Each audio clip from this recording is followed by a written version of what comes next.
உள்நாட்டு போர் நீடித்து வரும் சிரியா நாட்டில் பசிக்கு உணவு இல்லாமல் மக்கள் தவித்து வருகின்றனர். பசி கொடுமையின் காரணமாக எவ்விதமான அவலநிலை அவர்களுக்கு ஏற்பட்டுள்ளது என்பதை தற்போது பார்க்கலாம். வீட்டை விட்டு வெளியே சென்றால் உயிரோடு திரும்புவது சாத்தியமில்லை. தொழிற்சாலைகள் மூடி கிடக்கின்றன. பள்ளிகளும் கல்லூரிகளும் குண்டுவீச்சால் சிதைந்து விட்டன. பட்டாசு சத்தத்தைப் போல துப்பாக்கி குண்டுகளின் ஓசைகளை கேட்டபடி தங்களது சொந்த நாட்டிலேயே நரக வாழ்க்கை வாழ்ந்து வருகின்றனர் சிரியா நாட்டு மக்கள். கிளர்ச்சியாளர்களுக்கும் அரசு படைகளுக்கும் இடையே தொடர்ந்து நடைபெற்று வரும் சண்டைகளால் லட்சமாக மக்கள் நாட்டை விட்டு வெளியேறி வருகின்றனர்.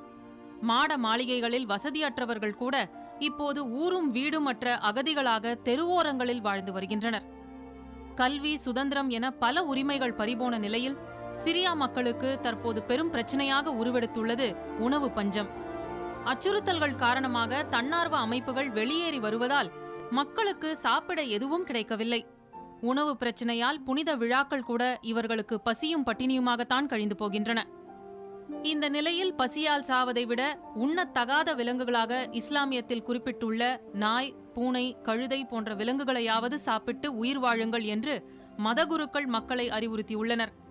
இதற்காக ஃபத்வா என்ற மத கட்டளையை அவர்கள் பிறப்பித்துள்ளனர்.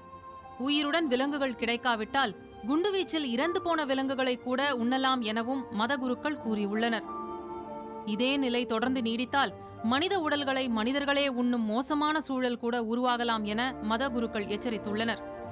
சிரியாவில் பசியால் செத்துக் கொண்டிருக்கும் குழந்தைகளையும் அப்பாவி மக்களையும் காப்பாற்ற உலக மக்களுக்கு விடுக்கும் கண்ணீர் கோரிக்கையாகவே இதனை கருத வேண்டும் எனவும் அவர்கள் கேட்டுக்கொண்டுள்ளனர்.